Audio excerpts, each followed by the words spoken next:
it is. Equity at its very essence is that I see you. I see what you need, and I'm going to be responsive to that need. That's what equity is. Equity is,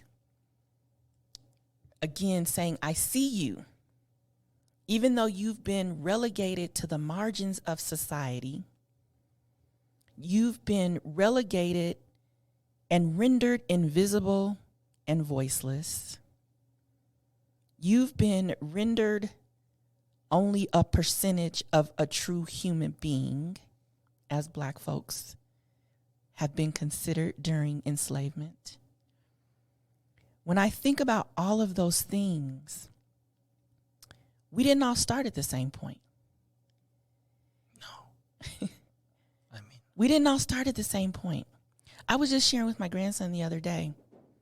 There was a story on NPR talking about generational wealth and how real estate is one way to build generational wealth, and how important it is for me to own a property. I want to eventually buy another property to do that, to gain that wealth. But I wanted to paint a picture for him to understand how generational wealth works, and that if we go back to enslavement, we go back to cotton fields and rice fields and the things that, the products that were cultivated in this country by free labor, free forced labor. We think about that and think about the legacy, the impact that those who were in power, in control, they're probably still benefiting. Their family, their generations later, are still to this day benefiting from that free labor all those centuries ago. And so trying to paint a picture for why we need equity. Because everyone didn't have that access. Everyone doesn't have that generational wealth. Everyone doesn't have that generational network of support. And so we have a responsibility. The onus is on us, and we're not the first. There have been generations of people who have done this work, and there will be generations of people who do the work after us. But in this moment, it is our responsibility to say to those who have not been centered, who have not had the light shone on their excellence, on their internal gifts and talents, because they can do it. Do they have the platform to do it? And equity I see as both a tool and an outcome, a tool being the ways in which we assess how to create greater access, greater opportunity for those who have not had it. It's not a zero-sum equation, as Pedro Nogueira talks about. But I also see it as an outcome. It's the desired state that in order to get to equality, you have to have equity. And in that equal place, everyone truly is at the same starting place, has access to the same resources, and race is no longer the predictor of success or failure. When I think about that question about how the school year is going, considering all that we've been through, it's going fairly well. There's been a significant change and transition that's happened, particularly in the central office. And so we just remain committed to the work that we're doing. As you just mentioned, we have a lot on our plates. This time last year, I was the executive director of the Culture, Equity, and Leadership team, better known as CELT, in the district. But as I sit here today, that team has expanded. And so now the umbrella team is called the Culture, Learning, and Development team, or CLD. We are now part of the Office of Talent under Edwin Hudson. And CELT has merged together with two other teams. One is our growth and performance team, and that is the work that we do around our evaluative frameworks. So LIFT, LEAD, LEAP, CCE, Classified. That work is led by Karen Bulow on our team. The second leg of that is our internal pathways and development. So that is our Ritchie programs, our Denver Lead Today, the teacher and school leader pathways and pipeline programs, pair to teacher programs, those types of supports. That is led by Brett Scott. And then CELT, we have a new director, Michael Sykes, who used to be on our behaviors team. He is leading the culture, equity, and leadership team, and that work is still fairly consistent around our values-based leadership work, our culture and engagement, and then our equity initiatives, such as our LGBTQ plus work and our Black excellence work. So I would say, again, the school year is going well. We have some vacancies on our team, some significant vacancies that we are in the process, and I hope very close to filling, because we've got big work to do. But we remain, again, committed, and even through the chaos, the change, the transition, I really continue to look to my why. Why do I do this work? And it is really wrapped up in my own grandkids, in my family legacy here in DPS, 5 generations of attendees and graduates. And so 5 generations? 5. Wow. Generations. My grandparents went to Manual Technical High School back in the 40s. My dad is a Manual Thunderbolt as well. My mother is an East Angel. My sister and I are Montbello Warriors, the original Legacy Warriors. Wow. We're on our way back. And then my daughter went to East as well. And then my grandkids, my grandson is at Northfield High School. It's his first year. He's a freshman. I know. When I met you, you were talking about your grandson going to elementary school. Mm-hmm. And it felt like it was last year. That's how it feels to me, too. Time stops for no one. He is a freshman in high school now. And then my 2 oldest granddaughters go to Academy 360 Charter, which is a phenomenal school that does a lot to not only prioritize academics, but that social and emotional well-being. So I absolutely love Academy 360, and I'm a board member there. Oh, nice.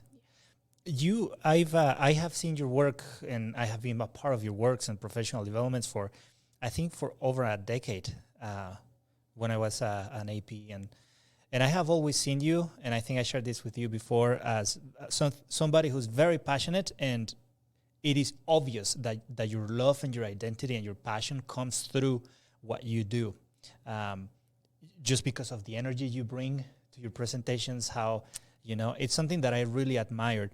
And I have always been curious to know where that all started.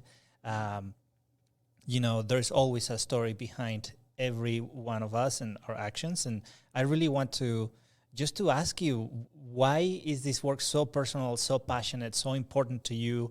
And I know that many important things might motivate you to keep doing it. So would you mind sharing with us where it all started? That is an excellent question. I've never been asked that question. Huh. And so it's probably a combination of things. I tend to be a very loyal person.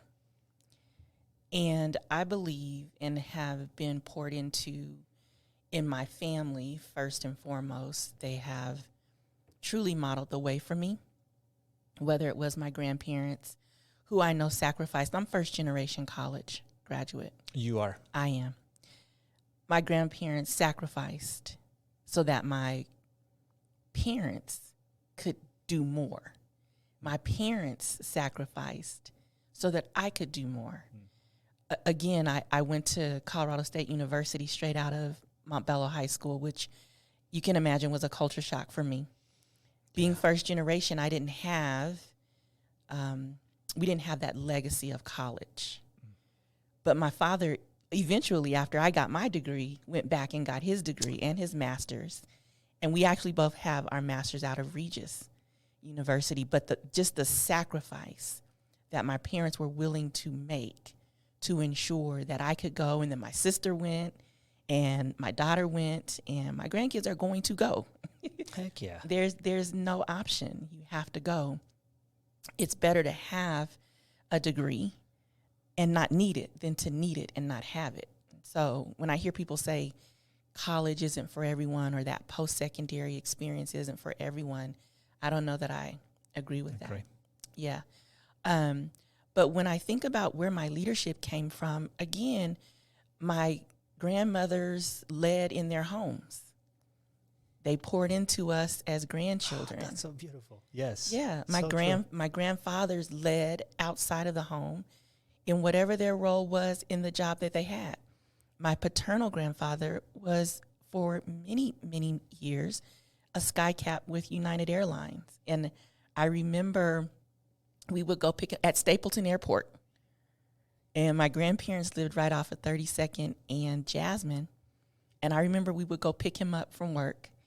And I saw his commitment to his family.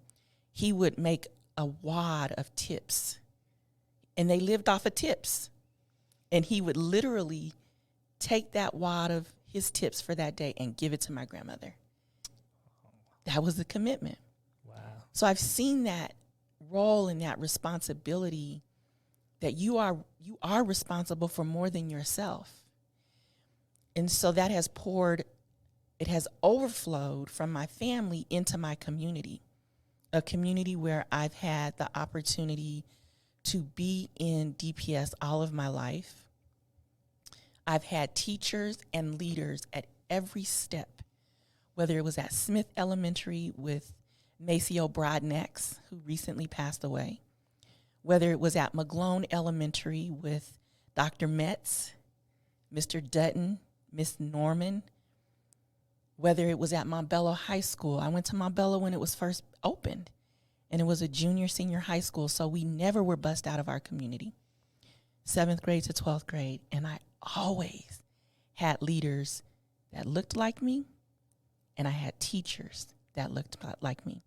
And even when I didn't, I remember Kathy Nunn, who was our African-American studies teacher, and she was a white woman, but she got it.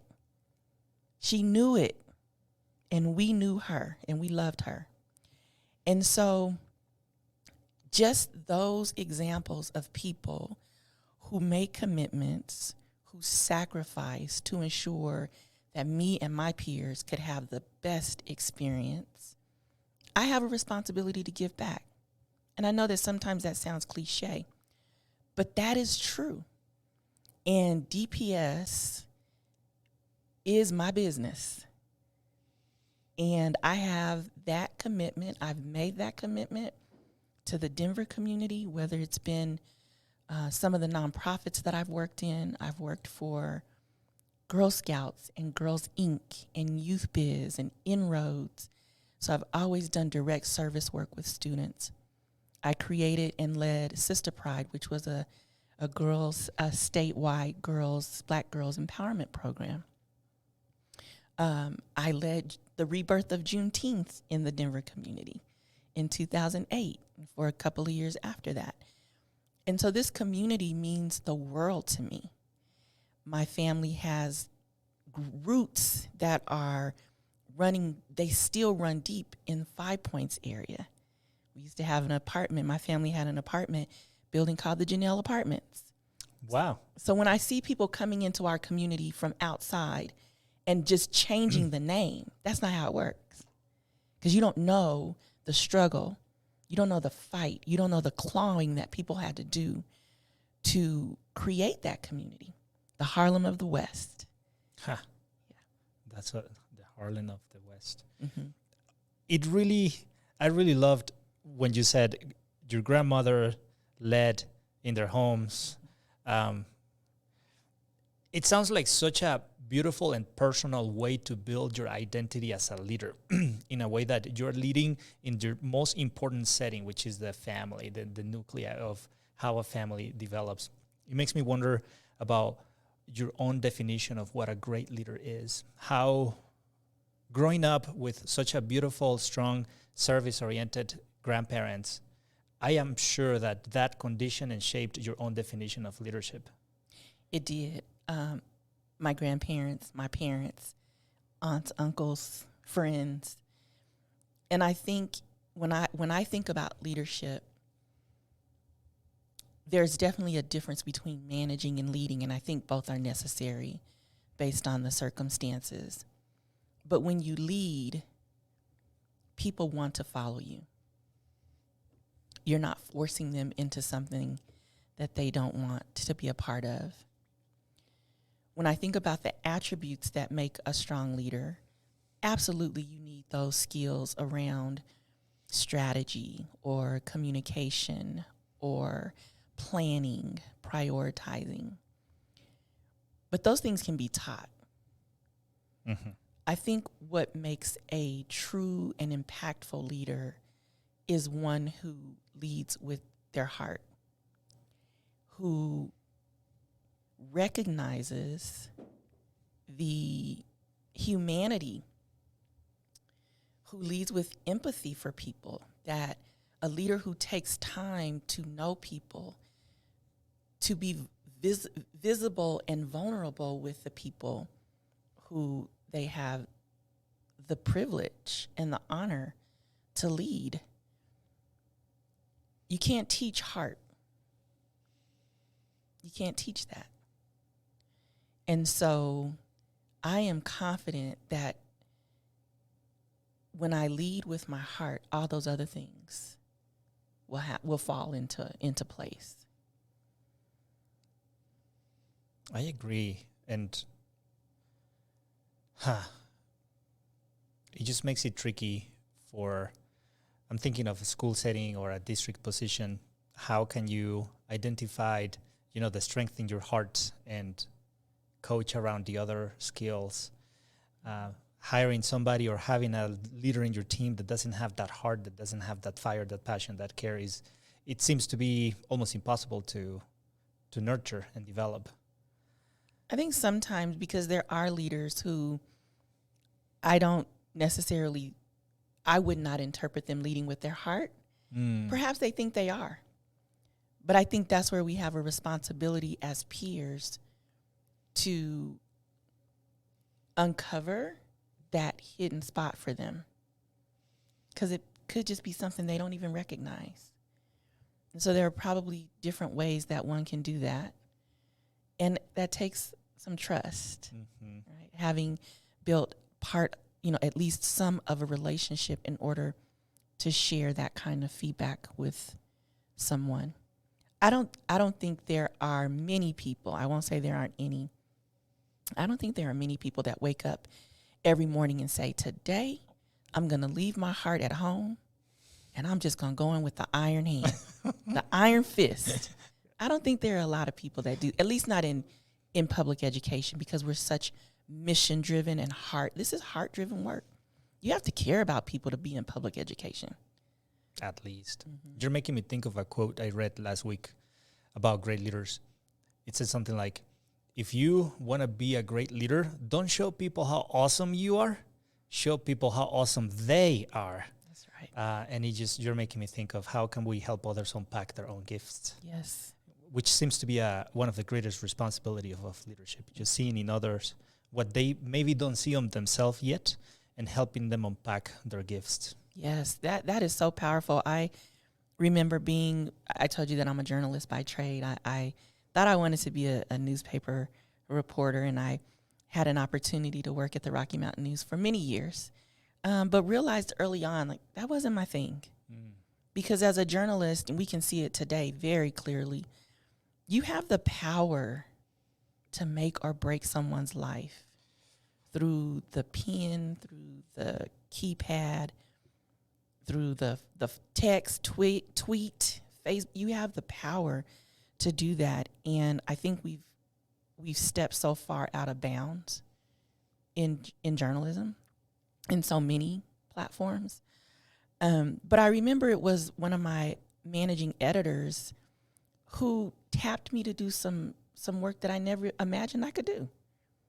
And his name was Denny Dressman, and he said, Leslie, I think you can do this. And I said, no, probably not. And he said, yeah, I think you can.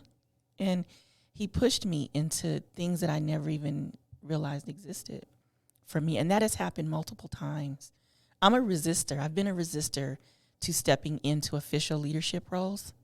I don't know why. Well, I probably do know why, because I have, I suffer from, what's the imposter syndrome. Yes. So many leaders do. Yeah. And particularly those of us who identify as female. There's research that shows that we might be very talented and smart and all of those things, but there's something inside of us that says, man, you're a fraud. And people are going to find out one day. And so that has been an area that just over the last few years, I really have started to concentrate on and say, no, I deserve to be here just like anybody else. I've done my work. I've done what I needed to do. I still have a long way to go. Of course. But I've done it. And I do deserve to be here just like anybody else. I deserve a seat at the table. Heck yeah. Yeah, I deserve a microphone. Heck yeah. And I'm just starting to step into that reality in some ways. Have you, outside of your own family, your grandma, your immediate family, do you have also other role models that have inspired that leadership in you? Absolutely. I mentioned earlier about Sister Pride.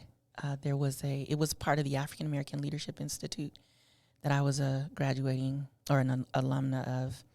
And there was a lady named Linda J. Williams, and she was the leader, the president, the CEO of AALI. And to this day, she remains a mentor to me. A black woman who had a large family, who in her later years decided to go back to college, got a master's in social work, and got a degree at a PhD level, and does work in the community to support the mental well-being and emotional well-being, particularly of black boys and girls. She always told me that I could. Nice. Right. My family they were my first role models. My father, being a graduate of Manual High School at a time when there were some people that said, oh, he's always joking around and clowning around. Him and one of my uncles, they ain't not gonna do nothing.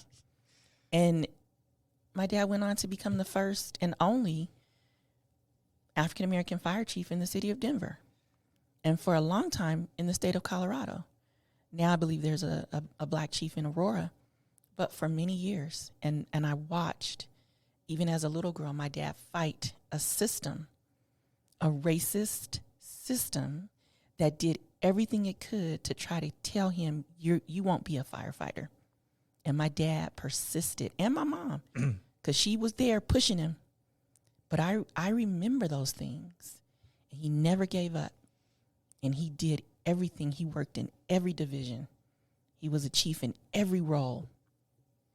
PIO officer, Office of Preparedness. Wow. To ultimately become the chief. That is amazing. I have been in the U.S. for 14 years. So I'm very ignorant still. Even though I'm learning a lot, I'm still very ignorant of the whole comprehensive history of the U.S.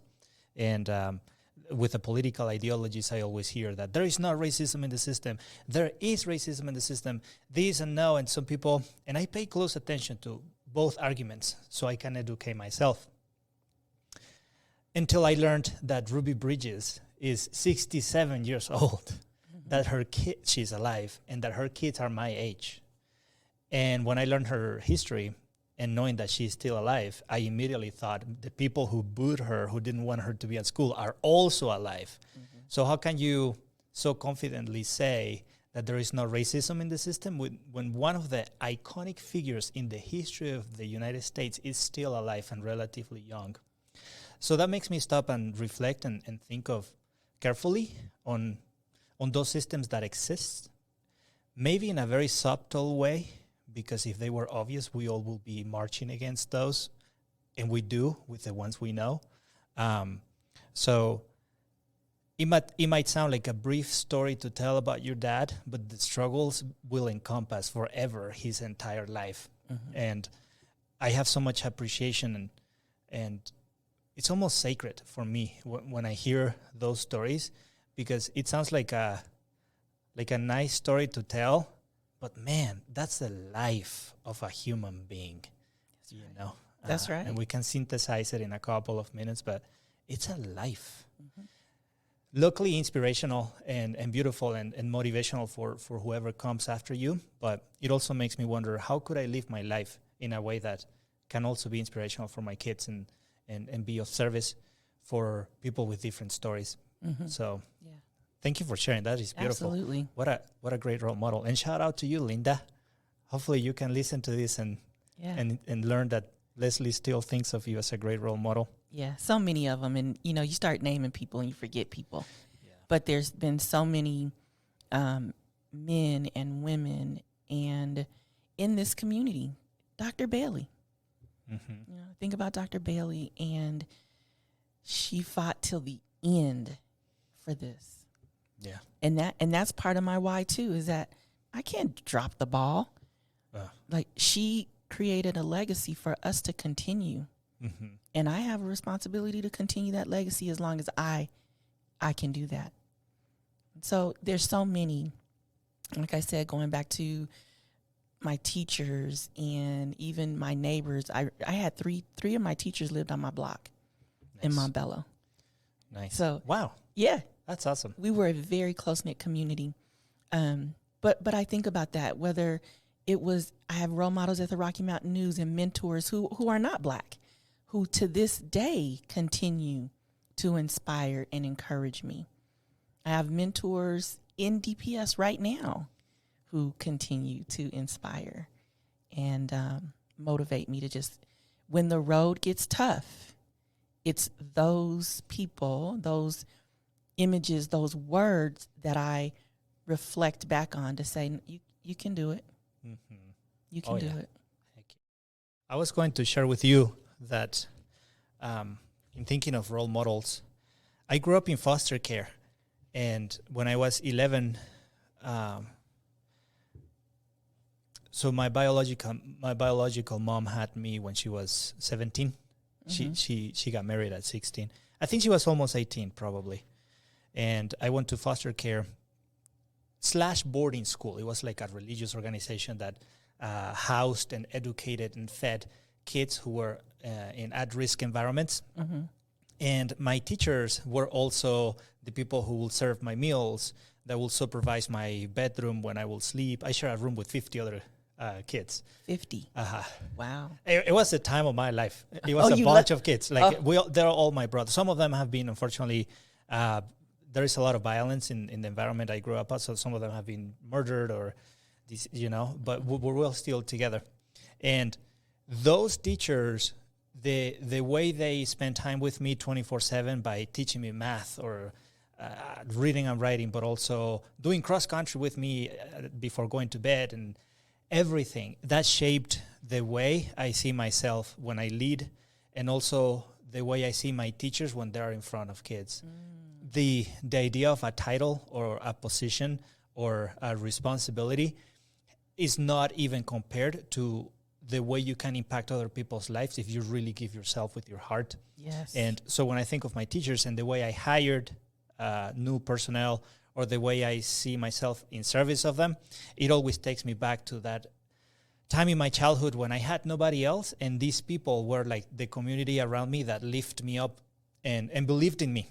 So they all were my role models, and they were not heroes or not heroic. They just got up in the mornings with me and woke me up and, and let me go and take a shower and then go to study hall and help me with math. And it's like those little things that happen every day that are not with superhero capes, but with consistency and with love. They just nurture what you could be in life. That's right. And what the things that you're sharing makes me also make that connection with my own why. And it also makes me curious to ask you about your own ideas of equity Mm-hmm. and in your own journey and your own lived experiences and in what you're doing right now. How do you define equity in the context of public education in the 21st century? Yeah, and this is such a controversial topic that if we all could embrace the reality that it's important to lead with our hearts, we would have the empathy to understand that racism does exist in every facet of life. I think when people resist that reality, it's because when you see it, you can't unsee it. When you see it, you have to do something about it. Mm-hmm. So it's easier to say it doesn't exist. And so oftentimes equity is presented as comparable to, it's just about race. But when I think about equity, it is definitely not fairness. It is not about what is fair, because who sets the foundation for what the standard is? Equity at its very essence is that I see you. I see what you need, and I'm going to be responsive to that need. That's what equity is. Equity is, again, saying, I see you. Even though you've been relegated to the margins of society, you've been relegated and rendered invisible and voiceless. You've been rendered only a percentage of a true human being, as Black folks have been considered during enslavement. When I think about all of those things, we didn't all start at the same point. No. We didn't all start at the same point. I was just sharing with my grandson the other day. There was a story on NPR talking about generational wealth and how real estate is one way to build generational wealth, and how important it is for me to own a property. I want to eventually buy another property to do that, to gain that wealth. But I wanted to paint a picture for him to understand how generational wealth works, in that if we go back to enslavement, we go back to cotton fields and rice fields and the things that, the products that were cultivated in this country by free labor, free forced labor.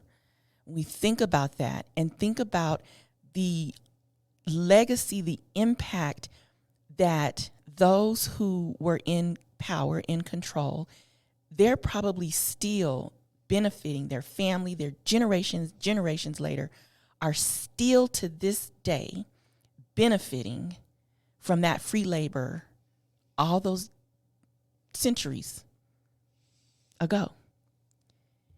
And so trying to paint a picture for why we need equity. Because everyone didn't have that access. Everyone doesn't have that generational wealth. Everyone doesn't have that generational network of support. And so we have a responsibility. The onus is on us, and we're not the first. There have been generations of people who have done this work, and there will be generations of people who do the work after us.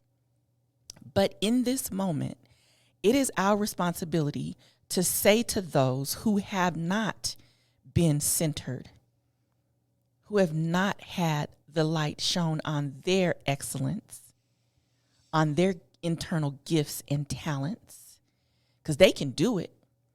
Do they have the platform to do it? And equity I see as both a tool and an outcome, a tool being the ways in which we assess how to create greater access, greater opportunity for those who have not had it. It's not a zero-sum equation, as Pedro Nogueira talks about. But I also see it as an outcome. It's the desired state that in order to get to equality, you have to have equity. And in that equal place, everyone truly is at the same starting place, has access to the same resources, and race is no longer the predictor of success or failure. Yeah. Whether that's in education, whether that's in corporate, whether that's in nonprofit, whether that's in housing, justice, health, race is no longer a predictor. Some people always say, why are you always talking about race? Because race is always present. Yeah. It gives me goosebumps. Thank you so much. I've what really gets me fired up as a subtopic of this bigger conversation is the fact that systemically, nobody says it this way, but by the way we see the allocation of resources, it makes me believe that somewhere, somehow, somebody believes that some kids are worth more than others. Mm-hmm. When you allocate resources for a certain community as opposed to others, when you are okay with people living in a specific way here and not in the other. And it fires me up tremendously because I shared this with my last podcast. I am convinced, maybe I'm wrong, but I am convinced that every single problem that exists right now on planet Earth can be solved by investing in our kids.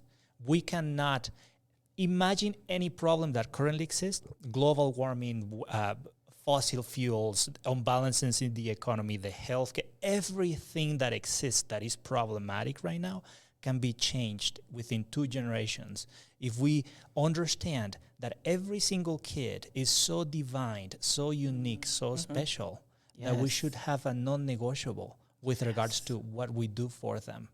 I swear to God, and I become way more stubborn about that idea because the more I think about it, it's like, it is obvious. Let's invest in every single one of our kids. Mm-hmm.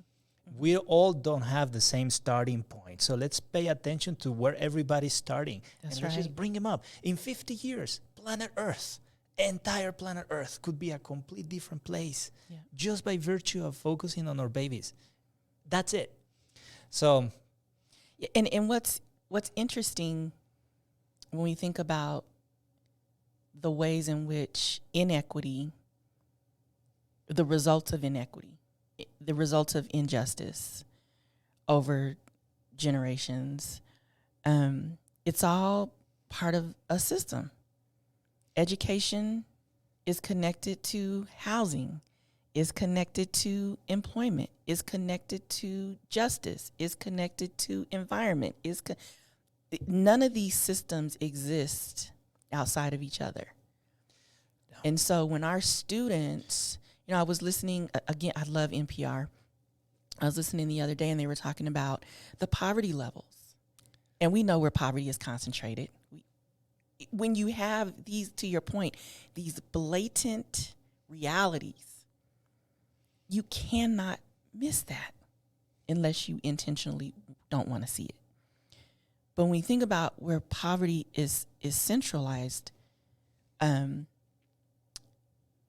if students don't eat, because the NPR story was talking about what's on the ballot this year for all Colorado kids to have free lunch, no matter what. Talked about the stigma of free lunch, and it does more than just pays to ensure that our students have nutrition. Mm-hmm. There's a lot that goes with identity and self-esteem.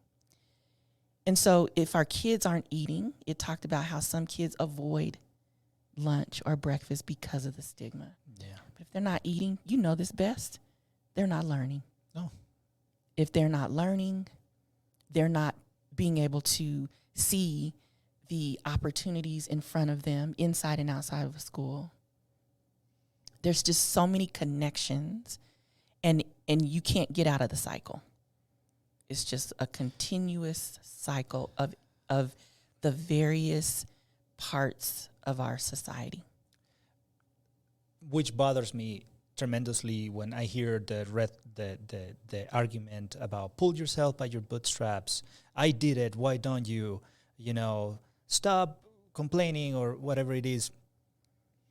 We need each other.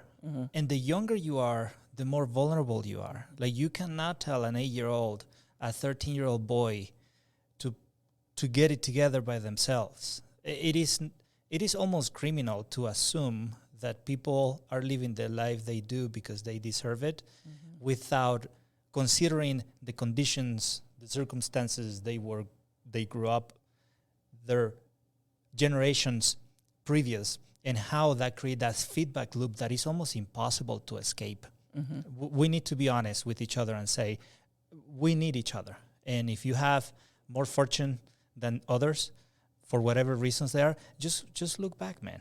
Just give each other a hand and move forward with life, with your community. This morning I had a little first grade girl who arrived a little bit late, and I was right there, and I was like, "How are you, babe? How are you today?" And she's like, "I'm hungry." I was like, "Oh, pull the brakes. Let's go back to the cafeteria." Everything was already put away, and I was like, just what you said. If you're hungry, how are you going to learn? That's right. Your basic needs need to be met, and that's Maslow's, right? Maslow's hierarchy. And I will add that love is a basic need. Yes. Feeling that you are accepted and understood and listened to, that's a basic need, man. When you're made feel invisible, you don't feel worth it. And we grow up to have that imposter syndrome, or we grow up feeling that we're not worth it. Or so I agree with that, and it also makes me wonder if you make any connections between what you're describing as equity and the idea of Black excellence. I think you touched on it already, but I wonder if you can elaborate a little bit more about where within the umbrella of equity we can fit Black excellence, or vice versa, where within the umbrella of Black excellence we can fit equity. And is it necessary to talk about both as different things? Yeah. Before I go there, I just want to make a comment to your point about people saying, I did it by myself. You work hard, pull yourself up by your bootstraps. I don't know one person that's done anything by themselves. I don't care who you are. I don't care what family configuration you come from. You did not do it by yourself. And what I like to say is, even if you did struggle, because we all struggle, it's not to say that things weren't hard. It wasn't to say you didn't have enough money in the bank. It wasn't to say you didn't, you were home, you were insecure housing at one point, or that you couldn't pay your medical. But I'll tell you what, one thing most people cannot point to, well, dominant culture cannot point to, is that it was based on your race. That's not why. So yes, as humans, we all struggle at some point. But historical and contemporary struggles that have race at the center of them, everyone can't say that. To your point about Black excellence and equity, Black excellence and equity are intertwined. When I think about, and they can't be separate, right? Black excellence is woven throughout the DPS experience. When I think about Black excellence and what I believe it is, and it's open to interpretation. It is in the eye of the beholder. But for me, Black excellence is a mindset. It's a belief in the inherent excellence that exists in our students, in our communities. It is something that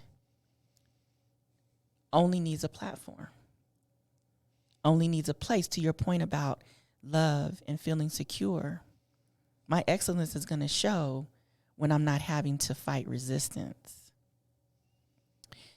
Black excellence is persisting in the face of resistance. Can you say that again, please? Black excellence is persisting in the face of resistance. When you have been told for, again, generations, for years, that you are not worthy, you are not full, you are not whole. This, we can see Black excellence, and again, that's why I say it's open to interpretation. I think about W.E.B. Du Bois, who thought Black excellence was in the talented 10th. The 10% of the Black community are going to be your leaders. So let's look to them. Versus a Marcus Garvey, who said, we're all talented, right? And I don't want to imply that W.E.B. Du Bois didn't believe that there was excellence in everyone. It was just, how do we tackle this system of racism and oppression that continues to keep its boot on our necks? And so they had different approaches, but they still knew that there was Black excellence.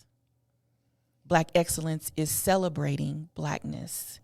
It is the counter to anti-Blackness, which is real. Again, it is not giving up. It is putting a down payment, just like my grandparents, my great-grandparents, who I knew all of my great-grandparents. Again, that legacy goes back.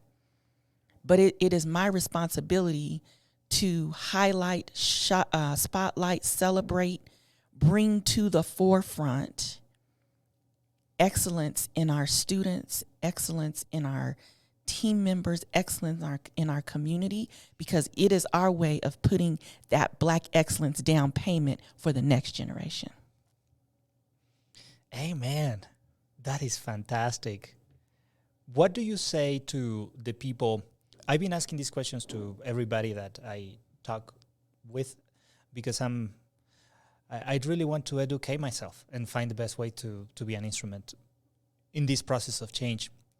Some people, especially if they're not Black, or if they are Black but not in the context of the United States history of African Americans. Because as you know, I'm Venezuelan, and I have a lot of family and friends who are Black in Venezuela, but their story, it's a whole different ballgame. Venezuela is like a almost 500 years old country, and the U.S. is a relative new country and so on. But there are people here in the context of the United States who do not feel comfortable defining Black excellence because they are not Black. And they feel, in a very humble way, and also a little bit maybe intimidated or uncomfortable, they feel that it is not their place to define what excellence, Black excellence is, because they're not Black, and they acknowledge that they have not lived the struggles of the Black community in the U.S. Where do you stand with that as it relates to these people? Yeah, I think that's valid for someone who has not had the Black experience, and I love that you called it out. You know, we toggle between African American. Some people say I might live in America, but I'm not African, and so we have this umbrella term of Black, and that is the Black diaspora. That's every place where Black people come from, and so that's a way of us being inclusive.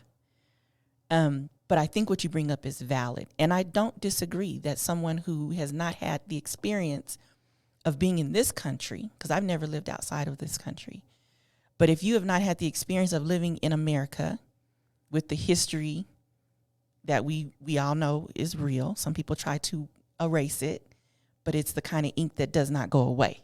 It's not erasable. But I think those people do have a responsibility to engage with Black folks who are in their schools, in their communities, their families, their students, to inquire, to learn. It's not enough to say, I'm not going to define it because I'm not Black and walk away from it. You have a responsibility to engage with those so that you can learn, so that you can understand what it means to those who you care about, those who you see and interact with every day. So no one gets a pass. You don't get a pass on it. If our students are in our schools, in our communities, we have a responsibility to engage their voices and learn. And one of the things that we do, particularly with the Black Excellence plans and some of the leadership cohorts that we've had with school leaders, is we do an activity in our meetings, every meeting that we have, to center Black excellence, so that we can demonstrate to you what it can look like But always asking prompting questions too about, give an example of when you've observed Black excellence this week, or what are you doing to support and encourage that excellence to be highlighted and celebrated. Black excellence isn't about fixing anything, anybody. Black excellence plans are not to fix kids.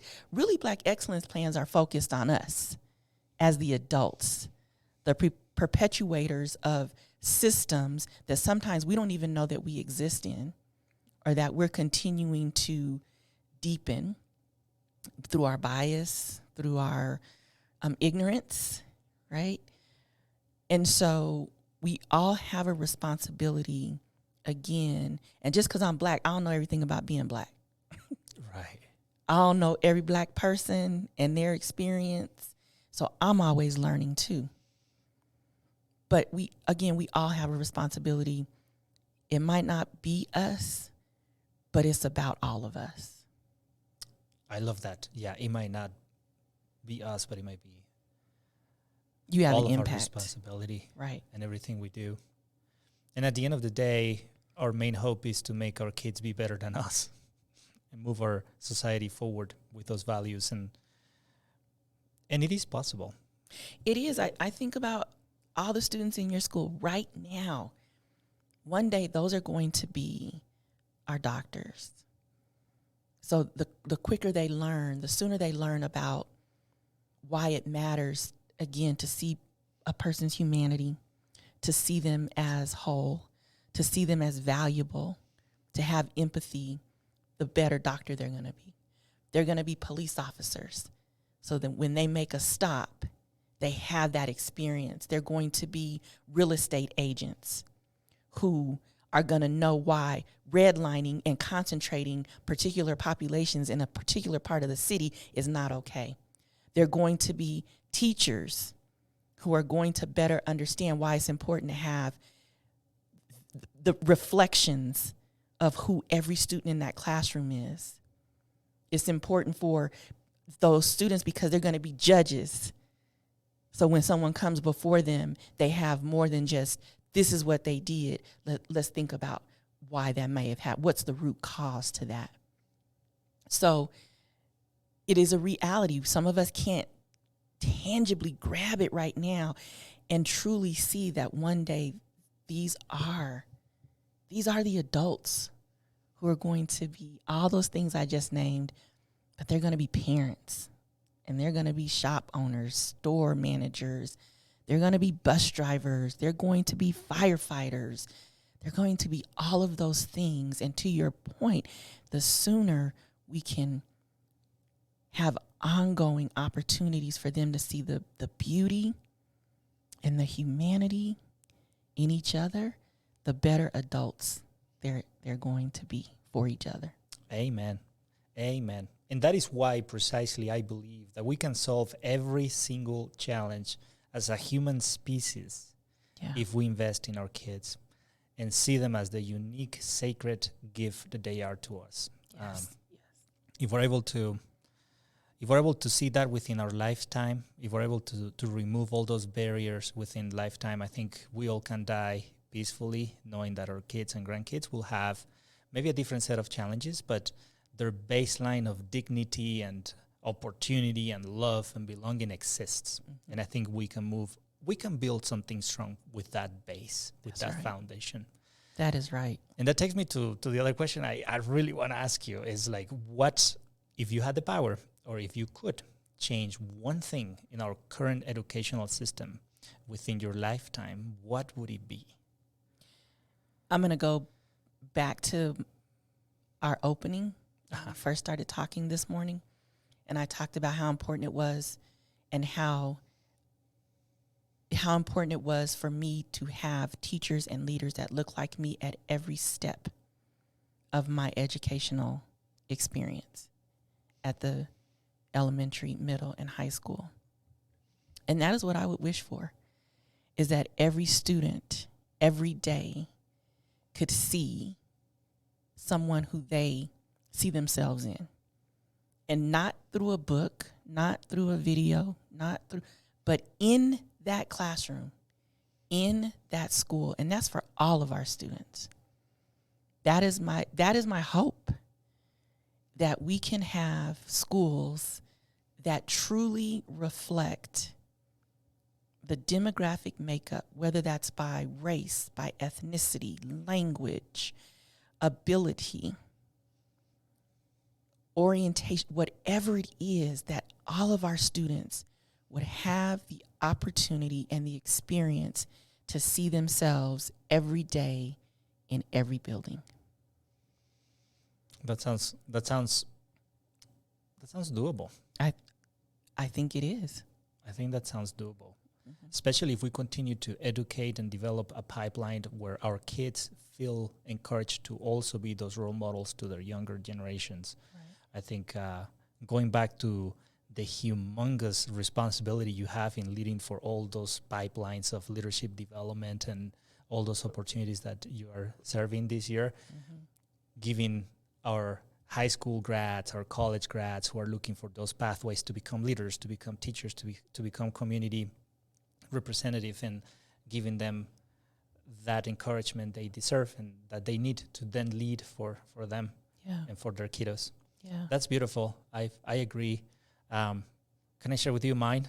Absolutely. I would like to see, I would like for, as a society, for us to agree on the fact that it is unacceptable to have 35 children in one classroom. Now that's doable. That should be doable. That should be a matter of social justice, dignity. When I think of equity and when I think of meeting everybody's need and seeing everybody as an individual, I find it deeply contradictory for us to be okay with having 35 kids in a classroom and thinking about uniqueness and individuality and seeing each kid for their own gift. It is not possible. It is not. Maybe I'm being pessimistic. Hopefully somebody listening to me can take me to their classroom and be like, no, in this classroom, it is possible. Right. And I'm okay being wrong.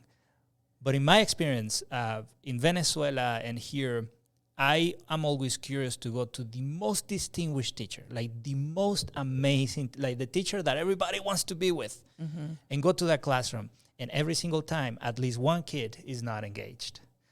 And one kid is too many. That's right. One kid is too many. That's right. And when we look at frameworks and stuff, we typically calibrate effectiveness when 80% is on task and so on and so on. But I think I don't want to arrive to the future embarrassed for the actions I didn't take now. And I am always very vocal about that one thing. Yeah. It should not be okay. It should not be written in a contract where a teacher has to settle for 35 kids. Now you look at high school teachers have 5 periods, and each period is okay for them to have 35 kids. So one teacher, it's okay legally to have 175 children a day. So I do think that in addition to providing kids with adults, role models that can serve as an inspiration and a motivation for who they can be as they see themselves in people who look like them, I also think that there should be a movement towards, let's reduce those class sizes, man. Let's just give teachers the opportunity to see each kid individually, systemically, as a system, so you don't have to grade 170 papers and give kids feedback over the weekend. Right. So that's. I mean, it always makes us. What are the barriers to that, right? And we know there are what some of the barriers are, but it seems doable. It does. It does. I've been doing some research. I just have the ability to get into these rabbit holes, and sometimes I'm like, wait, hold on, calm down. You don't have to go that way. Right. But I've been looking at some of the military expenses, and there are some small rockets that people use in war in the Middle East that cost like $95,000 to make one of those big bullets. And I'm like, if we change one bullet for a teacher and we do it across the country, maybe we can make this happen. The money is there. Because we're spending money on those things. But anyways, see, I just go down that path. It's so much more than dollars and cents. It really is. We keep, in so many ways, in our society, we throw money at things, and that's not necessarily the solve. I mean, yeah, we got to have money, but it's not solving. That's the epitome of doing the same thing over and expecting different results. We keep throwing, but there's something deeper. And with that generational wealth that you were talking about, that example that you gave earlier, I think we are still, by the way we are investing our money in current systems, we're also building generational wealth right now. So that is another point to keep in mind as we move forward with our future generations of kids in public education. Like, we don't have enough resources in our current education system because there is a sector that is building generational wealth by keeping it there and not putting it here. Right. So that's right. I had one more thought when the last question that you just asked me about what do I hope for, and the other thing that I hope for is that our students can go to school and be safe every day in our buildings. There's not a day that goes by when I drop my grandson off at school that I'm not thinking about, will today be the day when we get a call that says there's this happening on campus or this happening on campus. And so even beyond having teachers and leaders and other support team members in schools who reflect back, who have the image that students see in themselves, I want everybody to be safe every day because they deserve that. And that's one thing growing up we didn't have to worry about. So and now things are different. That's what I wish for. Yes. That's a wonderful wish. But you probably know this, but banks have more upgraded security cameras and technologies for safety than schools. Yeah. So we know that we value some things more than others. Yeah.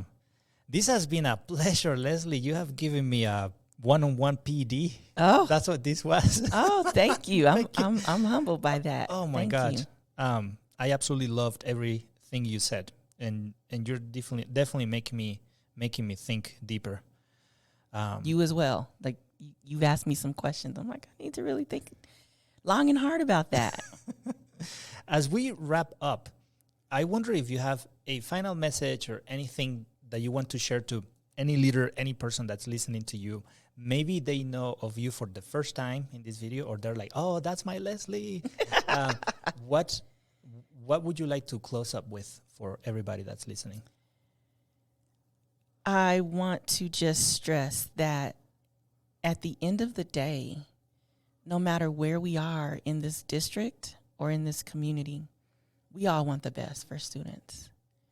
And on the teams that I lead, there's not a day that goes by that we don't sit perplexed about how to do the work deeper, how to have greater impact, how to merge, how to bring our district together in greater harmony and our community. And part of that, and I think we may have talked about it earlier, is that when we don't provide, we don't make ourselves visible, we don't make ourselves vulnerable, we don't share who we are, we don't share our story or have a platform to do that, then it's the Gestalt theory, and people make things up in those places where there are gaps. We like to say, I love to say, I have a degree, I have an associate's degree, a master's, a bachelor's, and a PhD from MSU. And people say, MSU, Metro State College of Denver. I'm like, nah, not quite that one. But this university of making stuff up. Right? MSU, we make stuff up in the absence of information. That's so true. We fill it in. And oftentimes it's not true. I would encourage anyone that doesn't, I don't know if I've said something that they'd love to talk. I'm open. Contact me. I'm open. And I just want us as Team DPS to truly be team DPS, striving for the same destination, striving for the same with our students, that they will be successful in whatever they define as successful, and that people will embrace instead of resisting and trying to contradict Black excellence and excellence in all of our students. So that's what I would leave is, we have a why, all of us, and my why is embedded, like I said, in my grandkids and in my family legacy. But I carry that, and what I want for my grandkids is exactly what I want for every other kid in this district. Heck yeah. Amen. Thank you so much. What a pleasure. Thank you so much for inviting me. I have absolutely loved this. I love the studio. Thank you for even thinking about me. Oh my God, I've been dying to have you here, and one of the things that I really want to do by doing this with you and people like you and people that have the same heart and vision is to build that collective wisdom. Yes. To not let things go to the realm of assumptions or the MSU. I'm gonna steal that from you. That's so true. We have this incredible instinctive ability to make stuff up about each other, and if I can contribute to not doing that as a pattern of behavior as an institution, especially through this medium, I'll feel very proud and happy to do that. I think you're onto something. So thank you so much, Leslie. Hopefully we can do this in the future again. Yeah, absolutely. Thank you. That was awesome. Oh my God, this was legit. Thank you. I loved it. Thank you so much, Mister. I'm so excited that we're going to be in this class together.